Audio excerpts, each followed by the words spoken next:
Dobrodošli u ulogu ambasadora Hrvatske pred europskom kulturom.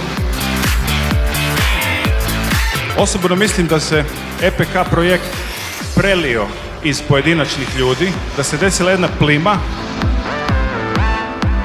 U 2020. godini imat ćete prilike vidjeti preko 600 događanja u 250 kulturno-umjetničkih programa.